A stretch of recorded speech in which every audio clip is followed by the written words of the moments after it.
For years I've been talking about, and I've done a lot of graduations, and I do a lot of lecturing, talking at the table, exchanges with the girls, and we talk about passion and purpose and realizing your dream.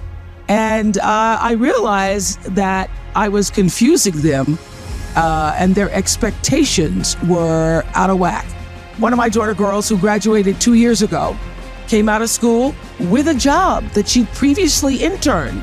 She bought her own used car, has an apartment she shares with only one roommate, all with no help from me.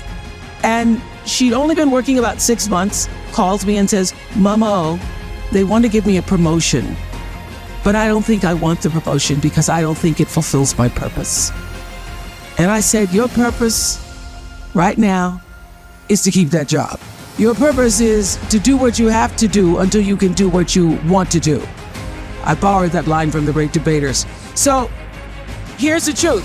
For years, I had a job. And through that job, doing a lot of things that I actually didn't want to do, I got demoted and discovered my life's calling. So I was on the air as a reporter. My job ended when I was 28 years old.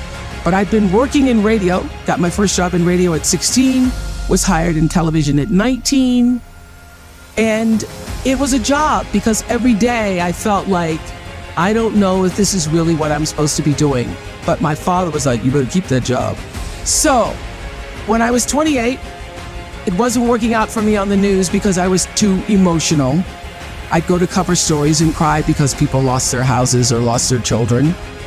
I was told that I was going to be taken off the evening news and put on a talk show. That was a demotion for me at the time that actually worked out for me. So I would like to say that many times, there are things that look like failure in your life. And I want to clear up because for years at every graduation, I've said, there's no such thing as failure. Well, it is. I've said it's no such thing as failure. It's just life pointing you into a different direction. It does. It indeed does. But in the moment when you fail, it really feels bad. And it's embarrassing. And it's bad. And it's going to happen to you if you keep living. But I guarantee you, it also will pass. And you will be fine. Why? Because everything is always working out for you. So I realized this when I was in the struggle of my life. I tried to build a network at the same time I was still trying to do a show. And I did not have the right leadership. Everything is about having people in the right positions to support you.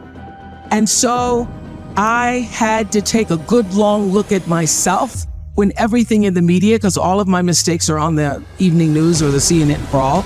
I can't do anything privately. So in every news story, when every story is about struggle, I had to have a talk with myself and say, what is this really about? What is this here to show you? My favorite question when in crisis, what is this here to teach or show me? Jeff Weiner, one of my friends and founder of LinkedIn, says that failure is what's going to humble you. It helps you realize how fleeting success can be, at least traditional measures of success, because you realize that to some extent, how it is just beyond your control. And you invest less in it in terms of the way you define yourself. Success in terms of achieving objectives, in terms of manifesting a mission, in terms of manifesting a vision, that's all good, especially if what you do can create good in the world. But to the extent that you start to define yourself through traditional measures of success, to the extent that that's your source of self-esteem, you're destined to be unhappy because you cannot control it. Jack Canfield, another one of my thought leaders that I admire, says, the greatest wound we've all experienced is somehow being rejected for being our authentic self. And as a result of that, we then try to be what we're not to get approval, love, protection, safety, money, whatever that is. And the real need for all of us really is to reconnect with the essence of who we really are, re-own all the disowned parts of ourselves, whether it's our emotions, our spirituality, whatever. We all go around hiding parts of ourselves.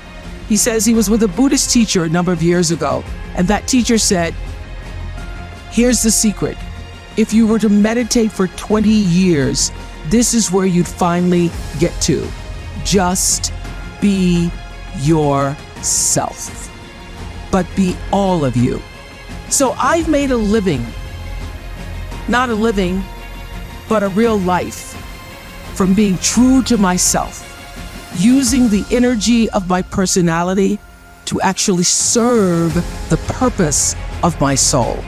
And that purpose, I'm here to tell you, gets revealed to you daily.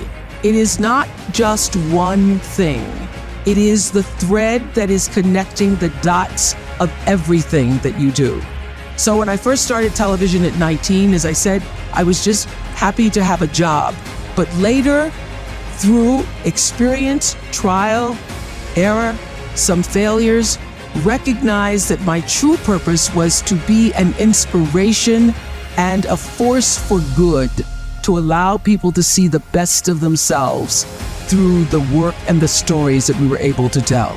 And so that becomes my legacy. I remember when I finished the school and I had gone to my mentor friend Maya Angelou's house. Maya was making biscuits and she was teaching me how to make biscuits. And I said, Maya, I'm so sorry you weren't there for the opening of the school. She said, oh, babe, I know it must have been beautiful. I said, yes, that school is going to be my greatest legacy. And she said, you have no idea what your legacy will be. I said, oh, no, Maya, the school, that's it, the school. Those girls, that's going to be my legacy. And she said, as she put down the dough, you have no idea what your legacy will be. And I said, yes, ma'am. She said, because your legacy is every life that you touch. And that I repeat everywhere because it's true. It's not one thing, it's everything. And the most important thing is how you touch other people's lives. Every day you're carving out the path, even when it looks like you're not. All your actions are creating equal and opposite reactions, which is the third law of motion in physics. What you put out is coming back.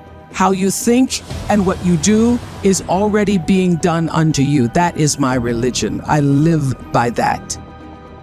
This whole idea of quantum physics, Newton's law, nature, the way, the order of things, and how life and nature itself operates. And I could see a reflection of my own self, my own being in all of that. And reading Newton's law, third law of motion, which says for every action there's an equal and opposite reaction, was like a religious experience for me. I just understand, all my bells and whistles and lights and dancing emojis went off because I could see that. I'd experienced a little bit of that in The Color Purple, that beautiful line where Whoopi, as Miss Seeley says, everything you try to do to me is already done to you.